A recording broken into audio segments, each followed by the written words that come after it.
Hello, party people. We are here for the love of reading. We're here for the love of all things Jane Austen, who I literally just discovered literally and literarily this year.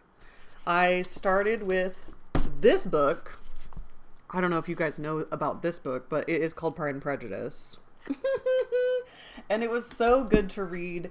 And as I was reading through it on my own by myself, I just couldn't stop thinking in my head, A, how good it is, but B, how much it felt like a foreign language, and C, the sentences are so long, and I was cracking myself up trying to read it. So I just thought I would get this Jane Austen doll and read them out loud, because reading out loud is fun and creative for me personally. So that's where it all started. I then went on to read this book called Sense and Sensibility. Then I got Mansfield Park, and I've read all those, and then I just finished Emma. And it's been so fun going through her work. And I thought I was reading in the I don't know when she wrote the books. I'm sure the list is out there, but I think I'm keep getting the way they were published. So I'm reading sort of the way they were published. I'm just reading them. No particular order. I did just buy a dictionary. I do have my sketchbook. And I write down words that I don't know and I look them up. And I also love to comment on things that I think are interesting, such as window tax. In Mansfield Park, one of the characters was talking about window tax, and I thought that was so interesting, and I looked it up, and I learned so much about window tax. And how if you had 10 or more windows in your house, you would get a tax on it. And it was like the longest study of how light and ventilation are so important. And people who lived in tenant buildings, that counted as one building. So people would board up the windows and create new buildings that had barely any windows. And they didn't define a window. So even like the smallest opening could be considered a window to be taxed on. And so those people got so sick because they didn't have light and ventilation. And that's an issue. And we learned that from the window tax. I did. I just this year in February started this project, and then I became aware of the Jane Austen Society of North America and the Jane Austen Society of Bath. And I got Jane Austen's newsletter. And I also just received this book called Persuasions, the Jane Austen Journal, number 46 from 2024. And there's so many interesting little, I would call them maybe essays. The Logic of Entailment in Pride and Prejudice by Yana Barton. There's different, just things to read. The Pursuit of Health, Medical Advances in the Age of Austen. So Potent and Stimulative, Jane Austen Reading by Susan Allen Ford. So I've given this a little perusal, and I'll slowly share stuff that I've learned, but this is a fairly new project, and I feel like we're just blowing right through these books. And now I'm going to read Persuasion.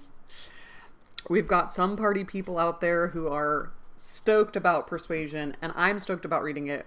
Because so far, I was very aware of Pride and Prejudice. The Keira Knightley version of Pride and Prejudice, sorry Colin Firth fans, is the best. Although I do like the way they portrayed Elizabeth Bennet, and I do like the idea of a series, because it just gives time for a little bit more pause. There was a lot of like silence and pensiveness, and like people looked and felt bored, you know, which I'm not that they were bored, but there was just a lot of time sitting and thinking, I feel like, in the Regency era up until the age of cell phones. Not a whole lot of sitting and thinking that we're doing. These videos are a little long, so they will be challenging our attention span. So thank you all for watching, And I think I'm just going to go for it and read this first chapter of Persuasion.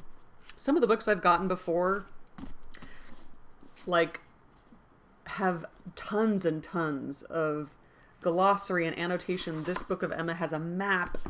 This book is like chapter 1. Just starts. Like, we're going to just start. There's nothing frilly or exciting. Not exciting, but nothing added to this one. It does say, Jane Austen was born in England in 1775, the daughter of a clergyman. She spent the first 25 years of her life at her father's Hampshire vicarage. She was educated at home and never lived apart from her family. On her father's retirement in 1801, the family moved to Bath for several years, then to Southampton, settling finally at Chawton Cottage near Alton, Hampshire, which was Austen's home for the rest of her life. She began writing in her early teens, but did not publish a novel until 1811, when Sense and Sensibility appeared. And that was, said, written by a lady. And then when Pride and Prejudice came out, it said, from the same lady who wrote Sense and Sensibility. Followed soon after by Pride and Prejudice in 1813, Mansfield Park in 1814, Emma in 1816, Persuasion and Northanger Abbey were published posthumously in 1818. Austen died of Addison's disease in 1817 at the age of 41. I just turned 40, and I've not written a book. And she wrote many, many, many things, and they were all very, very good. I've learned about zeugma and free and indirect speech and all of these things, English lit majors out there know so much about, and it's so fascinating. If all Jane Austen's great and delightful novel, of all of Jane Austen's great and delightful novels, Persuasion is widely regarded as the most moving. Ooh, it is a story of a second chance. Golly, do we all need a second chance. Anne Elliot, daughter of a snobbish Sir Walter Elliot, is a woman of quiet charm and deep feelings. When she was 19, she fell in love with and was engaged to a naval officer, the fearless and headstrong Captain Wentworth, but the young man had no future, and Anne allowed herself to be persuaded to give him up. Now, 8 years later, Wentworth has returned to the neighborhood, a rich man and still unwed. Anne's undiminished love is muffled by her pride, and he seems cold and unforgiving. What happens is the two are thrown together in the social whirl of Bath, and as an eager new suitor appears for Anne, is touchingly and wittily told in a masterpiece that is also one of the most entrancing novels in the English language. I know, that's all I know about it. There is one more thing about this book that is at the biggity back of this book, from the second edition of A Memoir of Jane Austen by her nephew, J.E. Austen Leigh, the canceled chapter X of Persuasion. So I'm excited to read that also. So this is as much as I know about this book, Persuasion. The other ones have movies. I did not know very much about Mansfield Park, and that was more exciting to me. I wish I had never watched Emma before I read the books, but I just had no idea. I feel like my high school was like, you guys are dumb. You guys won't be able to get it. Public school is fine. But I wish I had more like inspiring English lit teachers, but I just don't think I was ready. Have so much time on my hands right now in this moment of my life to read and get into English lit ideas, and it's fascinating to me, and I did not know Jane Austen was so cool. So come read along with me through Persuasion. I usually go one chapter at a time. I might do some live videos this time just for fun, just because I've never done one before. I've never used YouTube before, so it'll be fun. Come fly with me, let's fly away into the land of Jane Austen and the Regency era. Happy reading to you all, whatever you're reading, and ta-ta for now.